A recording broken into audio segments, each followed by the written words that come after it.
So, আপোনালোকে তাৰ আগতে এটা এপ্লিকেশ্যন ডাউনলোড কৰিব লাগিব যিটোৰ নাম হৈ গ'ল YouTube Studio। এইটো আপোনালোকে Google Play Store পাই যাব আৰু এইটো আপোনালোকক লাগিবই কাৰণ যদিহে আপুনি এজন ইউটিউবাৰ হয় দেখিছে YouTube Studio এইটো আপোনালোকে ডাউনলোড কৰি ল'ব যেহেতু মোৰ অলৰেডি ডাউনলোড কৰা আছে তো মই নকৰিলে হ'ব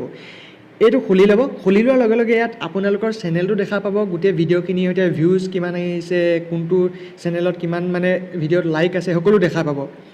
আৰু যিকোনো এটা ভিডিঅ' ক্লিক কৰিব ক্লিক কৰাৰ পিছত দেখিবলৈ পাইছে আপোনালোকে ওপৰতে এডাল কলমৰ নিচিনা সিম্বল আছে তো সেই সিম্বলটোত আপোনালোকে ক্লিক কৰি পেলাই আপোনালোকে আপোনালোকৰ ভিডিঅ'ৰ থাম্বনেইলখন বনাব পাৰিব য'ত দিয়া আছে পাতত দিয়া থুৰি কচু এনেকৈ আপোনালোকে এটা থাম্বনেইল বনাব পাৰিব আৰু এনেকৈ সিলেক্ট কৰি যিকোনো এখন থাম্বনেইল বাছিব পাৰিব যেহেতু মই এখন সিলেক্ট কৰি থৈছো তাৰ পিছত আহিলে টেগ ঠিক আছে এইখিনি হৈ গ'ল তললৈ আছে টেগ ইয়াত আপোনালোকৰ লিখা থাকিব টেগ লিখিবলৈ এতিয়া চাওক ইয়াত মই কি টেগ লিখি ৰাখিছো প্ৰথম লিখি ৰাখিছো ডিসকভাৰ লাইভ আসাম যেটো মোৰ চেনেলৰ নাম হয় আৰু আপোনালোকে সদায় আপোনালোকৰ যেটো প্ৰথম টেগ লিখিব হিটো সদায় আপোনালোকে চেনেলৰ নামটোৱে লিখিব যাতে আপোনাৰ চেনেলৰ নামটো কোনোবাই সাৰ্চ কৰিলে তেওঁ সহজে বিচাৰিব পাৰে তাৰ পিছত মন কৰিব আসামিজ ফুড ৰেচিপি কচু recipe pure blaze boy Assamese blog recipe blog food blog village recipe এনেকৈ কৰি পেলাই মই মোৰ ভিডিঅ'টোৰ লগত ৰিলেটেড কিছুমান শব্দ লিখিছো যিবিলাক শব্দ মোৰ ভিডিঅ'টোৰ লগত মিলি থাকে যেনেকৈ নেকি কচু ৰেচিপি হ'ব পাৰে পাকঘৰ Assamese kitchen new recipe Assamese recipe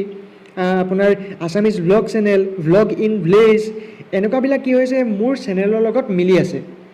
আৰু আপোনালোকে কি কৰিব আপোনালোকে যিটো টপিকৰ ওপৰত ভিডিঅ' বনায় সেইটো টপিকৰ ওপৰত মিলা কিছুমান শব্দ আপোনালোকে এনেকৈ বিচাৰি উলিয়াব আৰু লিখি পেলাই যেতিয়া আপোনালোকে এটো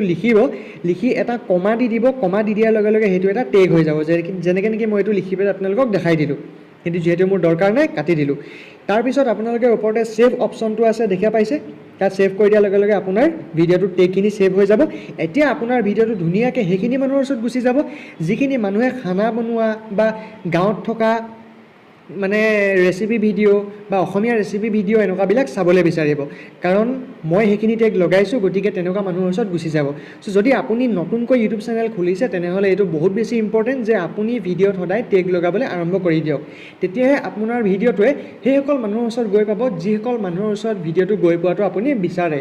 বা আপুনি যিটো টপিকৰ ওপৰত ভিডিঅ'টো বনাইছে সেইটো টপিকৰ ওপৰত মানুহে সাৰ্চ কৰিলে মানে আপোনাৰ ভিডিঅ'টো অহাৰ চান্স বেছি থাকিব সো এনেকৈ আপোনালোকে আপোনালোকৰ ভিডিঅ'সমূহ টেগ লগাব যাৰ ফলত আপোনালোকৰ ভিউজবিলাক বাঢ়িব আৰু আপোনালোকৰ ভিডিঅ'টোৰ ৰেংকিং কৰিব আৰু লাহে লাহে আপোনাৰ ভিডিঅ'ত ভিউজ হোৱা আৰম্ভ হৈ